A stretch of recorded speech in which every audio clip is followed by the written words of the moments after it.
السلام علیکم ورحمۃ اللہ وبرکاتہ۔ صلو علی الحبیب صلی اللہ علی محمد صلی اللہ علیہ وآلہ وسلم۔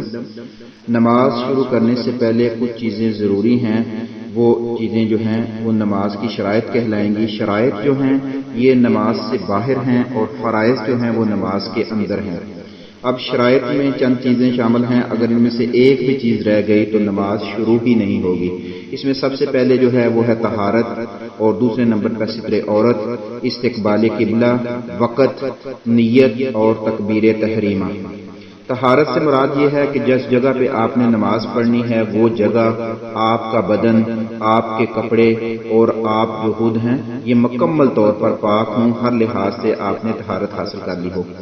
ستر عورت سے مراد یہ ہے کہ وہ جسم کا حصہ جس کا ڈانپنا فرض ہے وہ آپ نے ڈانپ لیا ہو، جیسے مرد کے لیے جو ہے وہ ناف سے لے کے جو ہے گھٹنے سمیت سارا حصہ جو ہے اس کو ڈانپنا فرض ہے، تو یہ نماز کی شرائط کے لیے بھی یہ حصہ پایا جائے گا۔ اور اس کے علاوہ عورت کے لیے جو ہے وہ ہتھیلیوں اور پاؤں کے تلووں اور چہرے کے علاوہ جو باقی سارا جسم ہے وہ چھپانا فرض ہے، تو اس لیے یہ حصہ بھی چھپا ہوا ہونا ضروری ہے نماز کی شروع ہونے کے لیے۔ استقبال قبلہ جو ہے یعنی آپ کا چہرہ جو ہے وہ قبلہ کی طرف ہو، آپ کا سینہ بھی قبلہ کی طرف ہو نماز شروع کرنے سے پہلے۔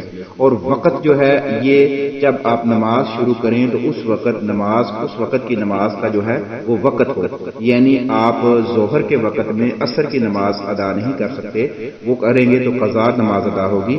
وقت میں نماز ادا کرنے کے لیے نماز کا وقت داخل ہونا بہت ضروری ہے، اگر وقت نہیں ہے تو آپ اس وقت کی نماز ادا کرتے ہیں تو آپ کی نماز ادا نہیں ہوگی۔ اس کے علاوہ ہے نیت۔ نیت جو ہے یہ دل کے پکے ارادے کا نام ہے، زبان سے کہیں تو ثواب ہے، نہ بھی کہیں تو تب بھی جو ہے وہ آپ کی نماز ادا ہو جائے گی۔ اس لیے آپ کو یہ پتہ ہونا چاہیے، آپ کی نیت میں یہ چیز شامل ہونی چاہیے کہ آپ کو جب پوچھا جائے تو آپ کون سی نماز پڑھ رہے ہیں تو آپ بلا جھجک بتائیں کہ میں اس وقت کی نماز پڑھ رہا ہوں۔ اس کے بعد ہے تکبیر تحریمہ۔ تکبیر تحریمہ جو ہے اس سے آپ نماز شروع کریں گے، تو یعنی جب آپ تکبیر تحریمہ ادا کریں گے تو آپ نماز میں داخل ہو جائیں گے، تو اس لیے تکبیر تحریمہ جو ہے یہ نماز کی شرائط میں بھی پائی جاتی ہے، کیونکہ اور یہ بعد میں نماز کے فرائض میں بھی شامل ہوگی۔ اللہ عز و جل سے دعا ہے کہ اللہ عز و جل ہمیں صحیح معنوں میں علم دین حاصل کر کے اس پر عمل کرنے کی توفیق عطا فرمائے۔